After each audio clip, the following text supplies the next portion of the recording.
Dear student, आप सभी का स्वागत है आपके अपने यूट्यूब चैनल कीप गेटिंग शिक्षा में। आशा करता हूँ आप सब बढ़िया हैं, आपकी तैयारी बढ़िया चल रही होगी। पिछले लेक्चर में मैंने आपको मे पढ़ाया हुआ था, ठीक है ना। वो हमारा मॉडल नंबर थर्ड था। आज हम यहाँ पे मॉडल नंबर फोर्थ पढ़ेंगे जो कि है माइट। ठीक है। बहुत से डाउट रहते हैं मॉडल्स को लेकर के, मतलब कि बच्चों को ये कहना होता है कि सर मे का जो पास्ट होता है वो क्या होता है, माइट होता है। बट ऐसा नहीं है, अपने अलग अलग रूल हैं और सारे के सारे मॉडल अपने आप में क्या होते हैं, इंडिपेंडेंट होते हैं। ठीक है ना। तो अगर आपने मे वाला वीडियो नहीं देखा है तो आप उसको देखिए। इसके पहले मैंने कुड और कैन पढ़ाया हुआ है, मॉडल्स की प्लेलिस्ट बनी हुई है, आप उसको देख सकते हैं। ठीक है। तो चलिए आगे बढ़ते हैं। But before going ahead let me introduce something. Spoken English और ग्रामर का ऑफलाइन बैच स्टार्ट हो रहा है। एक बैच मॉर्निंग में होगा, एक बैच इवनिंग में। पूरे बैच की फीस 4000 है। ठीक है। 15 मार्च से 1 जुलाई तक ये बैच चलेगा और डेली 1.5 आवर क्लास कंडक्ट की जाएगी। ठीक है ना, 1.5 घंटे हम आपको पढ़ाएंगे। ठीक है। कॉन्टेक्ट नंबर लिखा हुआ है, अगर आप बैच ज्वाइन करना चाहते हैं तो आप मुझे कॉल करके सारी जानकारी ले सकते हैं। ठीक है। यहाँ पे स्ट्रक्चर देखो लिखा हुआ है, सब्जेक्ट रहेगा, उसके बाद माइट, फिर वर्ब और फिर ऑब्जेक्ट। ये अफर्मेटिव का स्ट्रक्चर है, निगेटिव और इंट्रोगेटिव का मैंने यहाँ पे नहीं लिखा हुआ है। निगेटिव के लिए मैंने आपको कई बार बताया है, नॉट हमेशा थर्ड नंबर पे आता है, थर्ड प्लेस पे। ठीक है ना। अगर मान लो मुझे इसका निगेटिव बनाना भी है तो सब्जेक्ट पहले प्लेस पे है, माइट दूसरे प्लेस पे, माइट के जस्ट बाद में क्या लगा दूंगा, नॉट। ठीक है।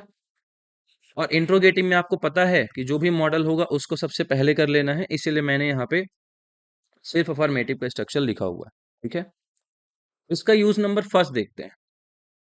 To express possibility in present और फ्यूचर, किसी भी काम के होने की संभावना को दिखाता है और वो काम के होने की संभावना प्रेजेंट में हो सकती है और फ्यूचर में हो सकती है, यानी कि वर्तमान में और भविष्य में।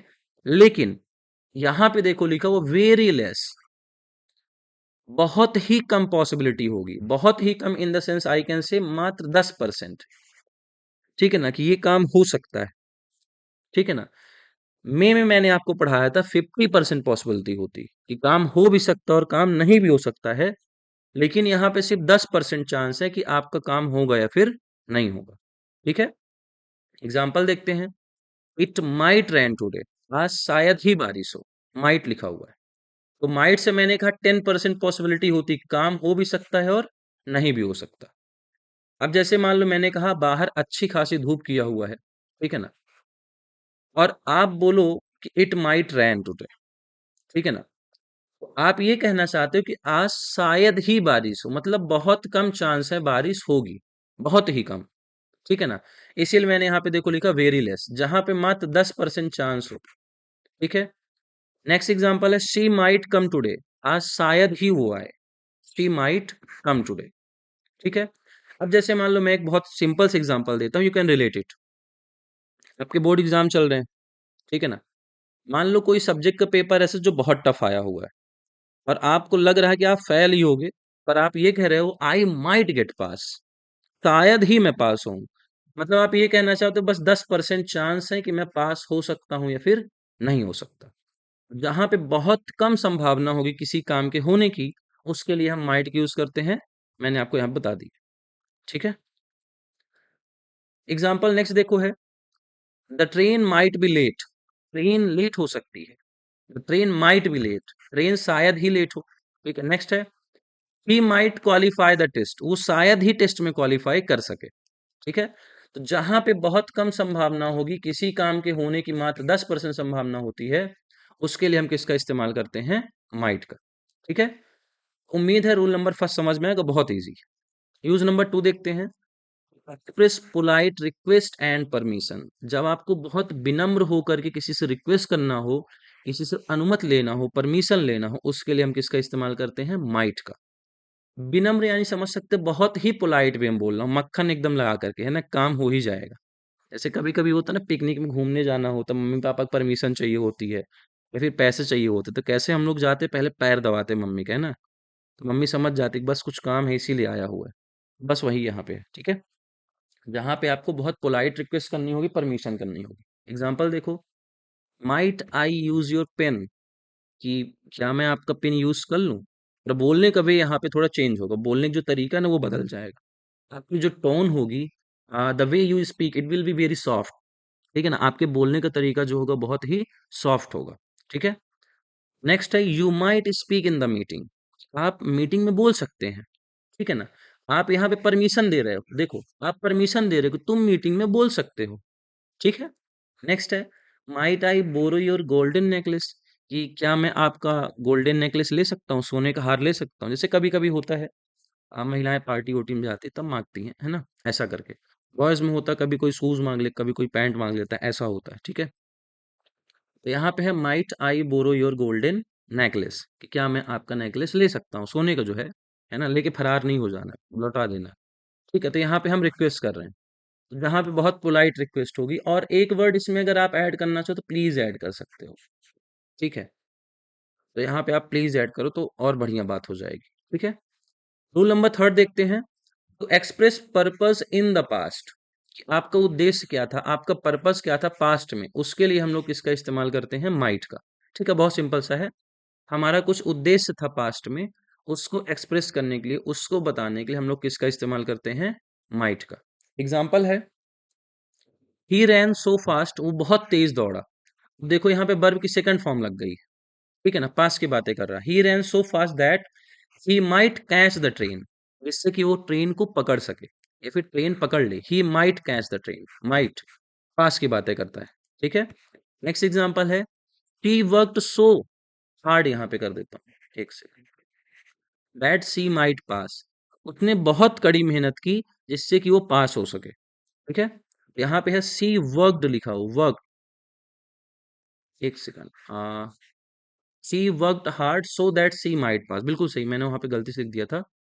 शी वर्कड हार्ड, उसने कड़ी मेहनत की। वर्क देखो वर्क की किस फॉर्म में है, सेकंड फॉर्म में है।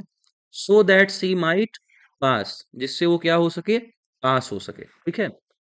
पास्ट का, बीते हुए समय का आपका उद्देश्य क्या था, क्या पर्पस था, उसको बताना होता है। अब हम लोग किसका इस्तेमाल करते हैं, माइट का इस्तेमाल करते हैं। ठीक है। उम्मीद है यहाँ तक चीजें क्लियर हुई होंगी। यूज नंबर 4 देखते हैं, ज्यादा नहीं, इसके बाद बस एक यूज और है, इसमें 5 ही रूल है। ठीक है। एक्सप्रेस अनफुलफिल्ड पॉसिबिलिटी, मतलब कि ऐसी संभावनाएं जो पूरी नहीं हुई है, अनफुलफिल्ड। इन द पास्ट, बीते समय में, पास्ट में। ठीक है। माइट प्लस है प्लस वर्ब का थर्ड फॉर्म। पिछला जो स्ट्रक्चर था मैंने मतलब कि में पढ़ाया हुआ, तो सेम यहाँ पे स्ट्रक्चर है।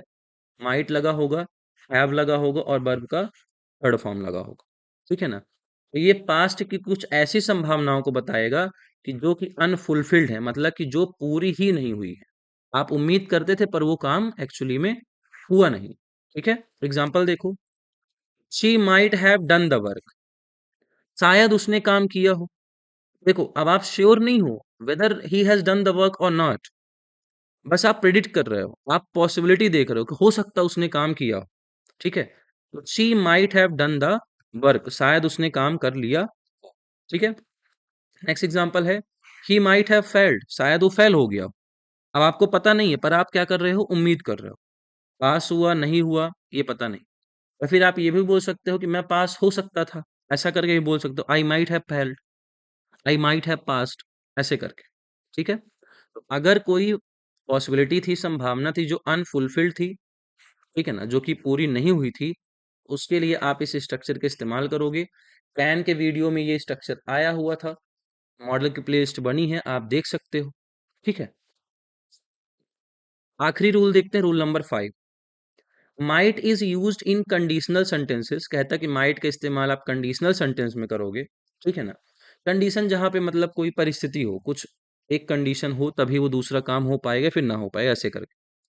When the expression is introduced by a verb in the past tense, ठीक है ना, मतलब कि जब आपने इंट्रोड्यूस किया होगा सेंटेंस को पास्ट टेंस के वर्ब के साथ में, यानी कि जब वर्ब की सेकंड फॉर्म कहीं पे लगी होगी, तब आप इस स्ट्रक्चर का इस्तेमाल करोगे, या फिर आप यहाँ पे कह सकते हो कंडीशनल सेंटेंस का इस्तेमाल करो।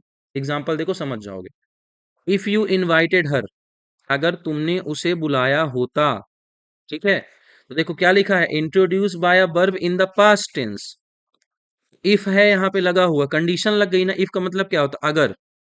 इनवाइटेड कौन सा फॉर्म है वर्ब का, सेकंड फॉर्म। इनवाइटेड हर आ गया। अब आगे क्या कहता है, सी माइट अटेंड द पार्टी, तो शायद उसने पार्टी अटेंड की होती। ठीक है, आखिरी एग्जांपल, इफ इट स्नोड, अगर बर्फ गिरी होती, बर्फबारी हुई होती, we might stay at home, तो हम घर में रुकते। जैसे कई बार, जैसे मैं यहाँ पे कह सकता हूँ, इफ इट रेन्ड, अगर बारिश हुई होती, ठीक है, we might stay at home, तो शायद हम घर पे रुकते। ठीक है, तो अगर कंडीशन थी, अब देखो हर जगह यहाँ पे इफ लगा हुआ, कंडीशन की बात कर रहा, अगर बारिश हुई होती, मतलब वो कंडीशन प्लेस करना चाहता है कि अगर ऐसा हुआ होता तो फिर ऐसा होता। ठीक है ना, तब हम इसके लिए किसका इस्तेमाल करते हैं, आपके माइट का। ठीक है, so there is only 5 rules before closing this video. Let me tell you that from 15th of March, 15 मार्च से हम स्पोकन इंग्लिश और ग्रामर का बैच स्टार्ट कर रहे हैं। ठीक है ना, इसकी फीस सिर्फ 4000 होगी। मैंने आपको इंट्रोड्यूस कर दिया शुरू में भी, नीचे एक नंबर डिस्प्ले हो रहा होगा, अगर आपको बाकी कोई क्वारी चाहिए, जानकारी चाहिए, यू कैन कॉल मी। ठीक है, see you there in the next video.